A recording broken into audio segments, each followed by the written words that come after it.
ஒரு குட்டி கதையிலேருந்து ஆரம்பிப்போமா? ஒரு பெரிய ஊர், ஒரு 4 ரோடு ஜாயிண்ட் ஆகிற மாதிரி ஒரு ஜங்ஷன், ஒரு பிஸியான ஏரியா, ஆள் நடமாட்டம் அதிகமாக இருக்கக்கூடிய ஒரு ஏரியா. அங்கே சென்டரில் ஒரு முரட்டு ஜல்லிக்கட்டு காலை ஒன்று நின்றுட்டு இருக்குது.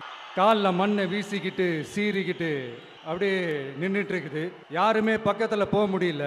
அந்த இடம் ஒரு கேஷுவலாக மாறணும் அப்படின்னா அந்த காளையை அடக்கி அமைதி ஆக்கினாதான் மறுபடியும் ஒரு பேக் டு நார்மல் சிச்சுவேஷனுக்கு அந்த இடம் மாறும். அந்த ஊரில் இருக்கிற ஒரு சில பேருக்கு மட்டும்தான் அந்த காளை அடங்கும். அவங்க யாருமே அங்கே இல்லை. ஆனால் அந்த க்ரௌட்ல இருந்த ஒரு சில பேர், ஆல்ரெடி அந்த காளையை அடக்கணங்களோட இருந்த ஒரு சில பேர், எங்களுக்கு இல்லாத அனுபவமா, நாங்க பார்க்காத காளையா, நாங்க பார்க்காத மாடா, நாங்க போய் அடக்குறோம்னு சொல்லிட்டு உள்ள போறாங்க.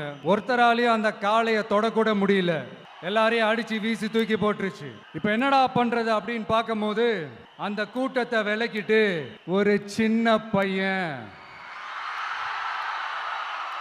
ஒரு என்ட்ரி ஒன்று கொடுக்குறான். உங்களுக்கு தான் தெரியும்ல, டேய் எங்களாலே முடியல, நீ எல்லாம் என்னத்தை போய் கிழிக்க போற, எங்களுக்கு அவ்வளோ அனுபவம் இருக்குது, நாங்களே அடிபட்டு ஓரமா படுத்து கிடக்கிறோம், இவன் விளையாட்டுத்தனமா ஏதோ பண்ணிட்டு கிடக்கிறான், பாவம் அந்த காளைகிட்ட போய் அடிபட்டு சாவ போறான், பச்சா பையன், அந்த பையன், இந்த பையன், அண்டர் எஸ்டிமேட் பண்றது, ஏளனமா பேசுறது, இப்படி ஒரு பக்கம். இன்னொரு பக்கம் பரிதாபப்பட்டு, ஐயோ பாவமே இப்படி தனியா போய் மாட்டிக்கிட்டானே அந்த காளைகிட்ட, என்ன பண்ண போறானோ அப்படின்ட்டு ஒரு பக்கம் பரிதாபப்பட்டு பேசுறாங்க. அந்த சின்ன பையன் எதுவுமே காதலியே போட்டுக்காம 2 பாக்கெட்லையும் கையை விட்டுக்கிட்டு ஸ்டைலா கெத்தா தில்லா அப்படியே உள்ள போறான்.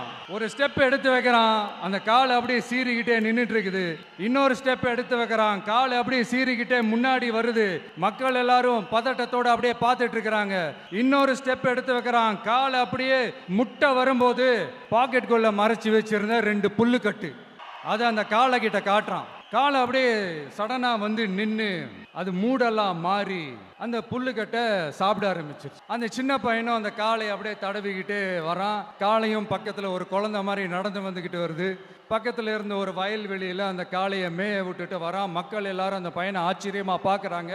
அந்த அடிபட்டு கிடந்த அந்த அனுபவசாலிங்க தலைய தொங்க போட்டு நின்றுட்டு இருக்கிறாங்க. ஏன்னா பேசின பேச்சு அப்படி.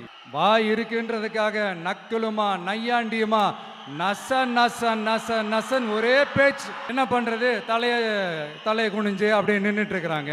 அங்க ஒரு பெரியவர் வர்றார். வந்து அந்த பையன்கிட்ட கேட்கிறாரு, எப்படிப்பா இப்படி ஒரு முரட்டு காலை சீறிட்டு நின்றுட்டு இருந்தது, எப்படி அந்த காளையை அடக்கின அப்படின்னு கேட்டதுக்கு அந்த பையன் சொல்றான், ஐயா எனக்கு அந்த காளையை பார்த்தா கோபமா இருந்த மாதிரிலாம் எனக்கு தெரியல, அந்த காலை பசியோடு இருந்த மாதிரி இருந்தது, அதனால தான் அந்த புல்லுக்கட்டை காமிச்சவொடனே ஓகே நமக்கு தேவையானது கிடைச்சிருச்சு அப்படின்னோடனே அந்த புல்லுக்கட்டை சாப்பிட்டுட்டு நம்மளோட அப்படியே ஜாலியாக வாக்கிங் வந்துருச்சு அப்படின்னு சொன்னான். இதை கேட்ட அந்த பெரியவர் சொன்னாராம், இந்த சின்னவங்க பெரியவங்க, அனுபவம் இருக்கிறவங்க, அனுபவம் இல்லாதவங்க, இதெல்லாம் விஷயமே கிடையாது. யாரா இருந்தாலும் அந்த சூழலுக்கு ஏத்த மாதிரி, அந்த சிச்சுவேஷனுக்கு தகுந்த மாதிரி என்ன பண்ணி அந்த ப்ராப்ளமை சால்வ் பண்றான், ஏது பண்ணி அந்த ப்ராப்ளமை சால்வ் பண்றான், அதுதான் விஷயமே, அதுதான் மேட்ரு. ஸோ நீ சூப்பர்ப்பா, என்ன ப்ராப்ளம் வந்தாலும் நீ சால்வ் பண்ணிடுவ அப்படின்னு முதுகுல தட்டி கொடுத்துட்டு அந்த பெரியவர் போறார். இப்போ அந்த கதையில அந்த முரட்டு ஜல்லிக்கட்டு காலை தான் நம்ம தமிழ்நாட்டு அரசியல் களம். அந்த பெரியவர் தான்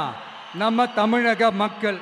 அந்த பாக்கெட்டுக்குள்ள ஸ்டைலா தில்லா கெத்தா ஒருத்தன் உள்ள வந்தான் பாருங்க, அவன்தான்.